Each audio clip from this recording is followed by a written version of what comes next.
Coffee mug saving. মাজনী শুনা বাৰু কোৱাচোন পইচা বচোৱাৰ মূল্যৰ বিষয়ে কেতিয়াবা ভাবিছানে?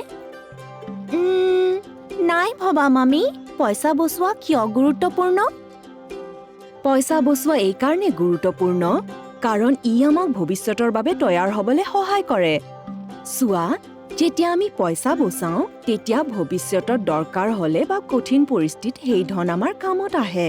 ই আপাতকালীন সময়ৰ বাবে এক ধৰণৰ বেকআপ ফাণ্ড বা কোনো স্পেচিয়েল অকেজনৰ বাবে বচোৱা ধন। বুজি পালো। কিন্তু সদায় অলপ অলপকৈ পইচা বচালে কি লাভ হ'ব মামি? বৰ ভাল প্ৰশ্ন সুধিছা মাজনী। ৰ'বা মই বুজাই দিছো। যেতিয়া তুমি সদায় অলপ অলপকৈ পইচা বচোৱা যেনে পিগি বেংক বা ছেভিংছ একাউণ্টত ৰাখা তেতিয়া ই সময়ৰ সৈতে বাঢ়িব ধৰে আৰু ই সম্ভৱ হয় কম্পাউণ্ডিঙৰ জৰিয়তে। ইয়াৰ মানে তোমাৰ জমা কৰা ধনত সুত লাগে যাৰে ধনৰাশি বাঢ়ি যায়। তাৰ উপৰিও বাঢ়ি অহা ধনতো সুত লাগে। ইয়াৰে ধনৰাশি আৰু বাঢ়ি যায় সময়ৰ সৈতে আপোনাৰ অলপকৈ বচোৱা পইচা বহু পৰিমাণ ধনৰাশিত পৰিৱৰ্তন হৈ যায়। মানে যদি মই অকমানকৈ পইচা বচাওঁ তেন্তে ই বেছি হৈ যাব? হয় নিশ্চয়। আহা তোমাক ভালকৈ বুজাই দিওঁ। ধৰি লোৱা তুমি প্ৰত্যেক সপ্তাহত $1 বচোৱা। প্ৰথম সপ্তাহৰ অন্তত তোমাৰ হাতত থাকিল $1।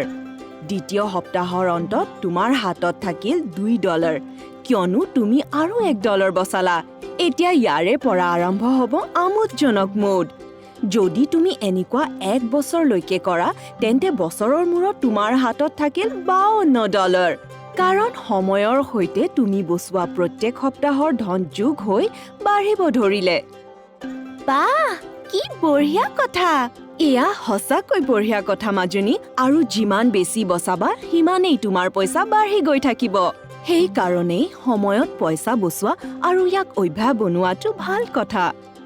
মামি আপুনি কফি মাগ ছেভিঙৰ বিষয়ে কিবা কৈছিলে সেয়া কি? হয় কফি মাগ ছেভিং। ই সঞ্চয়নৰ এটা বঢ়িয়া ট্ৰিক হয়।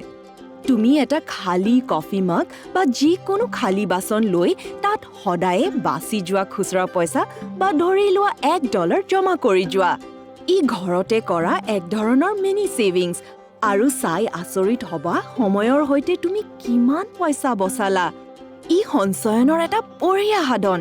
গতিকে এতিয়া বুজি পালা অলপ অলপকৈ পইচা বচালে কিমান লাভালাভ হয়। বহুত বঢ়িয়া মামি। মই মোৰ কফি মাগ ছেভিং আৰম্ভ কৰিব পাৰোঁনে? হয় নিশ্চয় আৰম্ভ কৰা মাজনী। ছেভিং আৰম্ভ কৰাৰ ই সঠিক উপায়। আৰু নিজৰ বাবে লক্ষ্য বান্ধি লোৱা। তুমি যদি কিবা কিনিব বিচাৰিছা তেন্তে সেই বস্তুৰ মূল্যৰ অনুসৰি পইচা বচোৱা আৰম্ভ কৰি দিয়া। এতিয়া মই মোৰ কফি মাগ ছেভিং কৰিবলৈ খুব উৎসুক মামি। পইচা বচোৱাৰ মূল্য আৰু সময়ৰ সৈতে পইচা কেনেকুৱা বাঢ়ে সেয়া বুজোৱাৰ বাবে থেংক ইউ মামি। You're welcome মাজনী। মই সুখী যে তুমি মোৰ কথা বুজি পালা।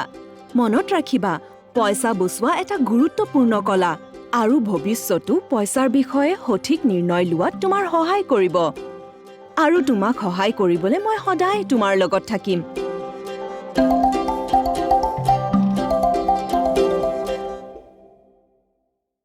নমস্কাৰ বন্ধুসকল, আশা কৰোঁ ভিডিঅ'টো চাই ভাল পালে। গতিকে আমাৰ চেনেলটো লাইক, শ্বেয়াৰ, কমেণ্ট আৰু ছাবস্ক্ৰাইব কৰিবলৈ নাপাহৰিব।